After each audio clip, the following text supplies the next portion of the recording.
So, hello, my name is Holly Rose. I am the founder and CEO of Don't Be a Chump, Check for a Lump. And to share about our nonprofit, I always feel like I need to share a little bit about myself. So 10 years ago, I had just turned 39 years old. I wouldn't have had a mammogram for a year until I was 40, and I wasn't in the habit of doing breast self-exams, which most women aren't. And it was the dawning of Facebook, and my girlfriend posted a funny little cartoon outline with a woman holding her breast that said, "Feel your boobies." And whatever crazy reason, fate, God, luck, it stuck in my head, and that night I did a self-exam and I discovered a lump that turned out to be stage 2B breast cancer.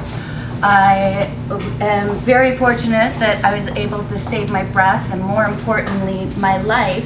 And I went through 9 months of horrifying treatment, 2 surgeries, 4 months of chemotherapy, and 2 months of radiation. However, during this time, I had this amazing community wrap their arms around me and my family. And they brought us meals for weeks at a time. 6 o'clock, the doorbell would ring. There was another 4-course meal, and I did not know who the person was at my door. 10 years later, it still chokes me up, the support we received. People came in, they scrubbed our floors, did our laundry, chauffeured our kids, and after 9 months of this, I realized I really wanted to do something to give back to my community. And so I founded Don't Be a Chump, Check for a Lump to help make a difference in the fight against breast cancer. And we have grown organically beyond a simple call to action that we now provide a comprehensive breast health education program, our free wig program, and a mammogram program. And the reason that I started off in this direction is woman after woman told me, "Oh my gosh, I never do self-exams. Oh my gosh, I'm 3 years overdue for a mammogram." And these were intelligent women in my community, CEOs, attorneys, nurses, even doctors. So I realized if my community is unaware of the facts, what about the entire community? The other thing that I heard again and again and again is, "Oh, does breast cancer run in your family?" And this was never a question that they asked. They really just wanted to confirm that my mother had it, my sisters had it, my aunts had it. Obviously, breast cancer is hereditary. Come to find out, less than 10% of breast cancer is hereditary. Again, how did we not know this?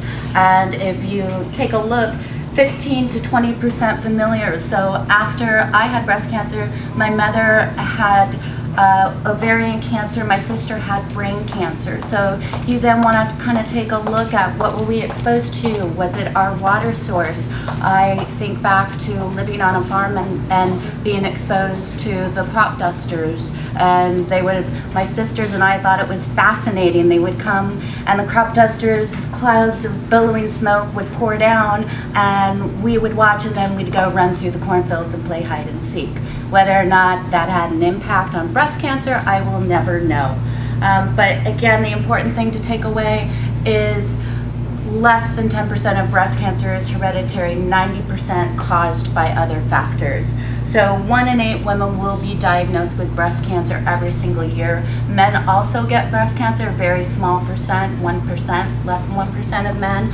Over 271,000 women in the United States every single year.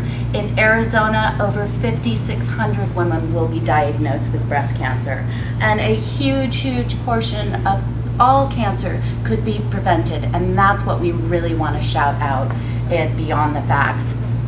One of the other things in motivating women to be proactive and do self-exams and timely mammograms, and the same thing going for men doing your proper tests, is breast cancer or any other cancer is not a death sentence if you find it early. My other sister, it's been 10 years, has still not had a mammogram. And she tells me she's afraid of what she's going to find. And I tell her, don't be afraid of what you're going to find. Be afraid if you find it late. If you find breast cancer or many other cancers in the early stages, you have close to 100% chance of surviving with treatment. If you find it in the later stages, your chances of survival go down to 20 to 24%. So very, very important, 70% of all breast cancer is found through self-exams. And this is really knowing your breasts and looking for any changes at all. Lumps, bumps, pain, redness, discharge from the nipple, dimpling of the skin when you raise up your arm. You also want to check your armpit. That's the first place that cancer is going to travel to. So if you notice a change, that's when you want to get to the doctor. And I always promote that if you do regular exams or just being breast aware regularly, and if you do it the same way you're doing breast self-exams, I do clockwork patterns. You can also do circles. Do it the same way each time. You're gonna notice a difference. And if you find something, definitely get yourself to a doctor and have a clinical exam and see if they recommend a mammogram. Regarding mammograms, there is huge controversy across the board, as you can see from American Cancer Society to American College of Radiology to U.S. Preventative Services Task Force. Do we get them at 40? Do we get them at 45? Do we get them at 50? And it's very confusing for women. So after extensive research on this subject, we have looked at and agree with some of the top leaders, like the National Breast Cancer Coalition, is looking at your high risk. Do you have high risk factors? If so, you should definitely be getting your mammograms at 40. If you have family history, you might want to be getting them at 35. I was diagnosed at 39, so I would recommend my daughters to begin receiving mammograms at 29, 10 years earlier than the age of my diagnosis. So we have a really great tool to assess your risk. It's from another breast cancer organization, Bright Pink.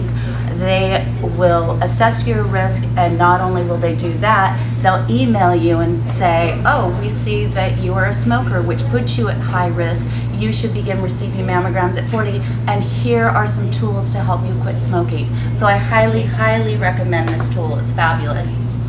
And if you decide whatever age that you want to begin receiving a mammogram and you need assistance with a mammogram, we are here for you. So Komen closed their doors 2 years ago, and whether you liked them or disliked them, they provided 50,000 mammograms in Arizona, and they also paid for diagnostic testing. So after they left, we started our free mammogram program. We were very fortunate to receive a grant from the Kemper and Ethel Marley Foundation of $100,000, and we launched our program in April. And within the first month, I believe we did 67 mammograms.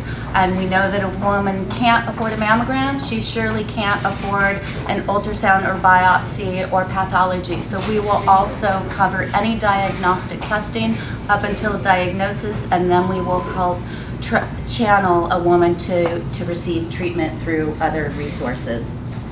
So if you do need a free mammogram, you can go to our website, fill out our application. We are working with community partners Simon Med Imaging and Solis Mammography, so you can just make an appointment through them with our patient ID number and VIP line. You can also, if it's more convenient, we are hosting mobile events through mobile on-site mammography, and in fact we have quite a few this month. It's October, so if that's more convenient for you, you can check out our calendar. You just look for a little pink dot on our calendar. And in fact, this Saturday we will be at the MD Skin Lounge. So don't be a chump, check for a lump. So when I went through breast cancer, and the picture of my babies always chokes me up, I forget I put it in there. The reason I'm so passionate about education is when I went through cancer, like I said, it was very difficult, and during chemo, I laid on my couch day after day for 4 months, and I watched my babies walk out the door, I watched my husband walk out the door, and I watched my life passing me by. And I vowed in that chemo chair to educate myself and do anything I possibly could to ensure that a reoccurrence would not happen and I would not sit in that chemo chair again. And what I realized is, holy smokes, not only can we prevent reoccurrence, we can prevent a large portion of breast cancer and all cancers altogether. So that's why I love giving these presentations and sharing the information. If you look at in the 1950s, 1 in 2 men and 1 in 3 women got cancer. and, or I apologize, in the 1950s, 1 in 30 people got cancer. It's now 1 in 2 men and 1 in 3 women. That is huge. So we really need to start looking at what's causing that giant increase. So just very quickly, I'm not a doctor, but looking, quick breakdown what cancer is. Our genes are continually multiplying and dividing, and in that process, sometimes mistakes occur in the coding of that. And when that happens, if our immune system and our body's working properly, the cell will realize, I don't belong here, and essentially commit suicide, apoptosis. Or our immune system's working properly and T fighter cells come in and attack and kill those cancer cells and get them out of our body. If it's not working properly, it continues to divide and multiply, and now you wind up with a mass and you get to call in your wonderful team of doctors. Why this happens, some you are born with, like I talked about the 10% of breast cancer genes. I'm sure everyone is familiar with BRCA1, BRCA2, thanks to Angelina Jolie and her promoting that. The other 90% though, caused by obesity, hormones, smoking, radiation, chronic inflammation, lack of exercise. We have a lot of control over this, and I think this is what we really need to start talking about and looking at prevention, because a huge portion of not just breast cancer, but as you see, all cancer can be prevented. So people always ask me, what if there was one thing I could do, what is the most important thing? And I would tell you nutrition. American Cancer Society quotes 30% of all cancer is caused by lack of proper nutrition. If you look at World Health Organization, they will quote 50%. I know other doctors who are globally esteemed, and they will say it's probably even more, like 70%. So wherever I go, I always ask people, what is your magic number? This is your #1 chump challenge. What is your magic number? How many servings of fruits and vegetables did you have yesterday? So I'm going to give you all a moment to think about that and think of what your number is. And before I pick on one of you, I will tell you that the average answer is 2 or 3. Everywhere I go, doesn't matter what community. When I sat in the chemo chair and the first thing I did was pick up a book on nutrition, I also thought, holy smokes, maybe this is why I got cancer. And I thought, how many servings did I have yesterday? 2. How many did I have the day before? 3. How many did my girls have? 2. 3. And there's a Harvard study, and I can't recall his name right now, but there's a huge correlation in his book that your nutrition by the time you begin menstruating is an indicator of later stage breast cancer when you hit 40. So I'm going to pick on you because you're smiling. I would probably say I had about 3 servings. I had a smoothie. And a smoothie's a great way to get a couple right out the door, and you are not alone. Like I said, the average answer is 2 or 3. For your immune system to be working properly, you need at least 7 to 9 fruits and vegetables every single day. And if you want more information, I have great information on which ones are really high cancer fighters. Happy to share that with you, but just start counting. And again, great way, walk out the door, make yourself the smoothie. Costco's made it really easy. You can pick up your organic smoothie batch. I always throw in some pomegranate or coconut oil and some extra spinach and bananas, and I have a couple servings out the door. If your number is 3, I challenge you to shoot for 4 every single day and start counting. If you have kids, ask your kids, and take it a step further, ask your kids to say, Mom, how many did you have? And your kids will hold you accountable. It's incredible. I now have 2 college girls who are the healthiest eaters ever, because for 2 years I did that straight. I drove my husband crazy, but I have healthy kids. So you also, when you look at your nutrition, you really want to be eating clean. So pesticides, huge correlation with so many cancers. So fruits and vegetables, EWG puts out, and I apologize that this is an old slide here. EWG puts out their Dirty Dozen and Clean 15 every single year. They've been around for 30, 40 years. They go around, they test all the water, they test fruits and vegetables for the highest amount of pesticide residual on the fruits and vegetables. So if it's on the dirty dozen, buy it organic or don't buy it at all. I love, love, love red peppers, but if I can't find them organic, I will not because they have such high residual of pesticides.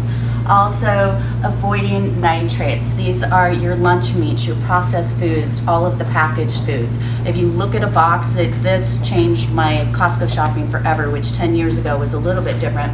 But if you pick up a box and look at the ingredients, and there's more than 5, and you can't pronounce what the ingredients are, and you don't know what the ingredients are, you probably shouldn't be buying it. So nitrates definitely linked to cancer as well. Anything with antibiotics and growth hormones, you definitely, these are in your meats. You want to avoid anything that's going to fluctuate your hormone system, your endocrine system is definitely going to increase your risk, and avoiding GMOs, which is a whole day subject.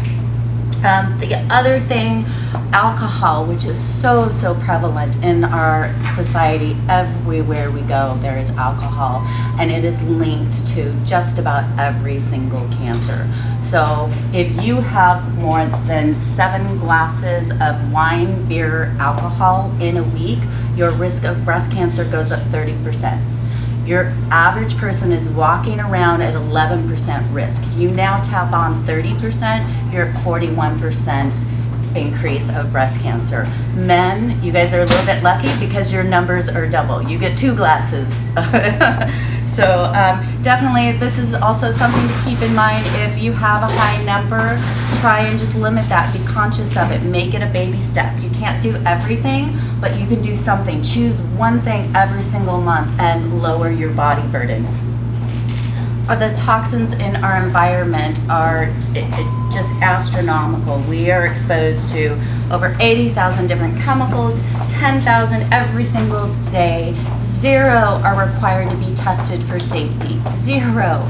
And believe me, there are many chemicals that are unsafe. They know it. Europe has 1,500 chemicals banned because they know it's linked to cancer. In the United States, this is an old slide again, but it's up to 35. Why do we have this huge disparity? And I will tell you, people are making a lot of money off of these carcinogenic fillers. Again, can't talk enough about the chemicals. You look at the amount of chemicals we used in the 70s to today, and then the increase in just about every single disease. Educate yourself, be aware, know what you're buying.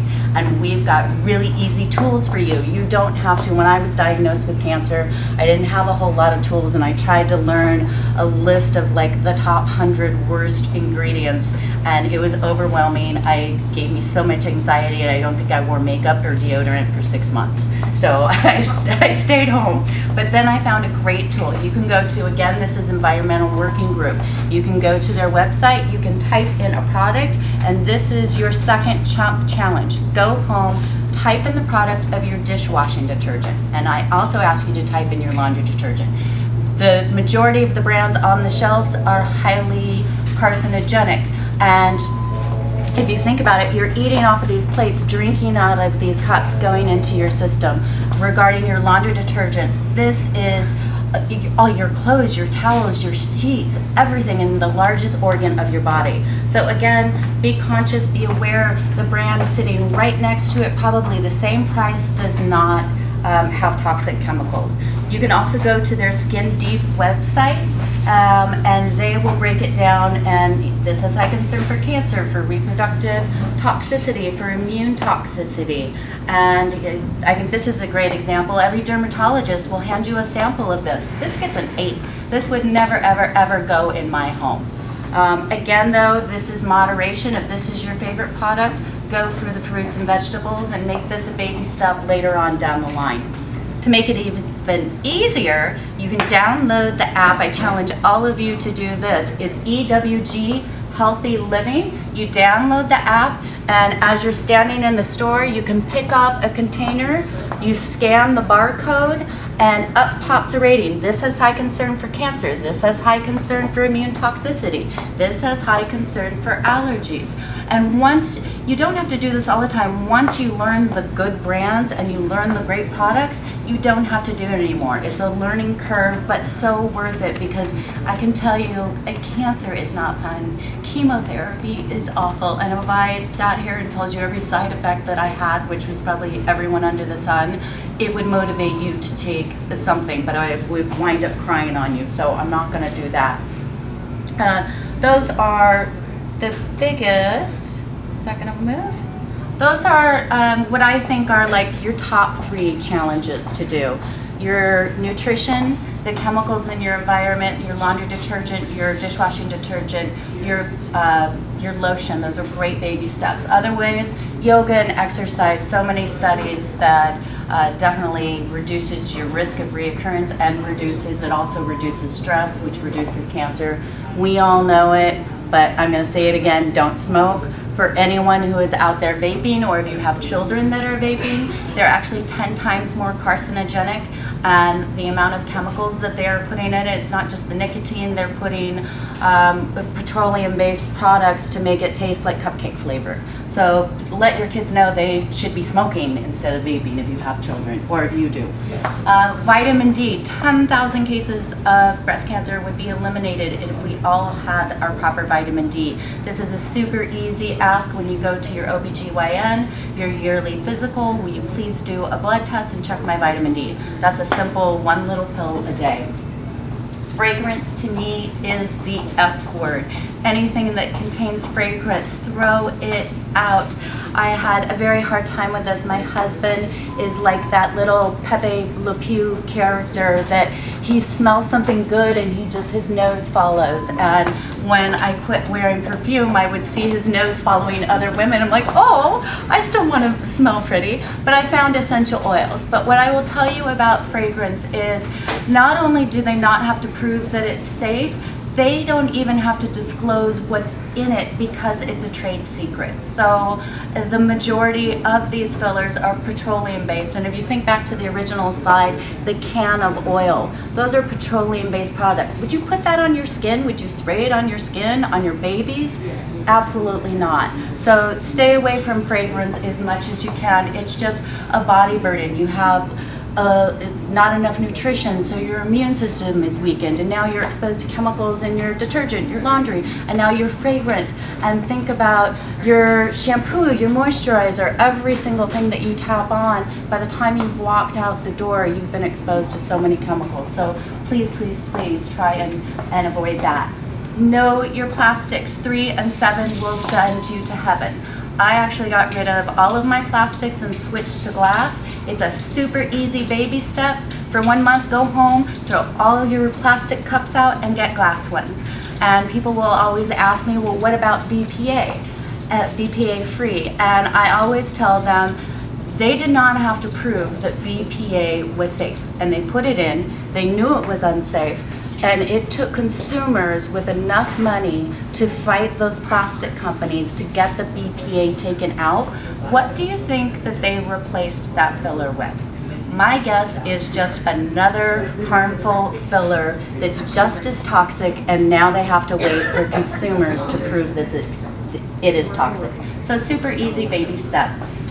Say no to the night shift if you possibly can. Some studies have been done regarding the night shift in breast cancer. I believe it's with the melatonin effects of daylight and artificial lighting. Avoiding commercial pesticides. This not only would it help you decrease your risk of breast cancer, it helps save our planet. These stick around for years and years and years and sink into our soil, our water supply, everything. You can ask your pesticide company for an organic version. It's usually $10 more and very safe. So, or just do what I did. I quit using them altogether, and every once in a while, just have to squash a little bug. Avoiding synthetic and bioidentical hormones, even bioidentical hormones. These are still fluctuating your hormones that were not natural, and they're going to affect your endocrine system and increase your risk of breast cancer. Reducing stress, we know that impacts just about every disease. Water, water, and more water.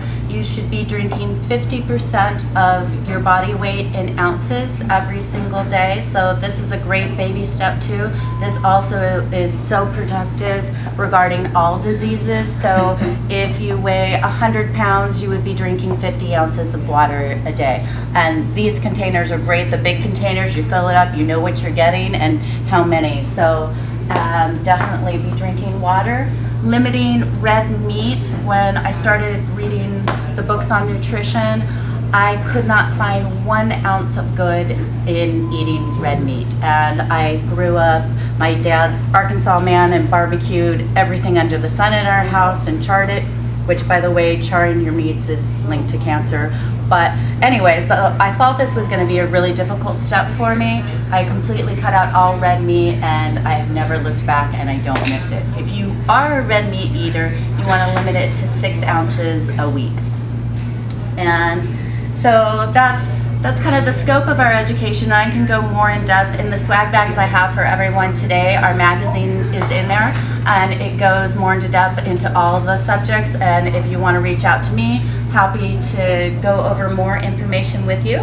And beyond our education program, we started our WIG program. So when I went through chemotherapy, I lost my hair, and I always try and explain to people that it has nothing to do with vanity. It is your identity. As a woman, wife, mother, sister, friend, it's everything.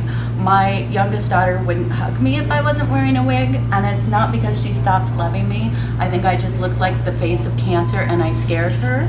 And I was very fortunate that I had funds that I could walk into a wig shop and say, I want to look like me. I want to look like mommy.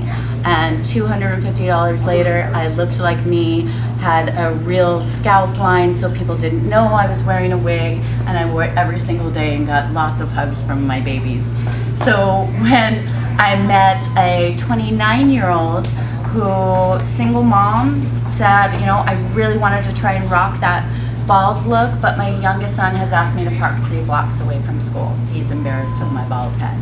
So that was the day we started our wig program, and I wanted her to have the same experience I did. So our clients can walk into a normal wig shop, pick out any wig of their choice, up to $250, and we pay the bill. So we have now assisted, I think we're closer to 1,400 wigs and providing almost 1 wig every single day. So I encourage you to go to our website. We have many of our client videos on there that are absolutely beautiful. So how can you support and help our wig clients? October, we are all over the place. And so we've got a calendar online. This actually was from July, but this year, as of July, we had assisted 188 women with wigs, 97 women with a free mammogram. I think we've done 12 ultrasounds, 6 biopsies, and 1 woman diagnosed with breast cancer, and we were able to get her and connect her with Ironwood Cancer Center. And thank goodness she found it in the early stages, so she is doing well.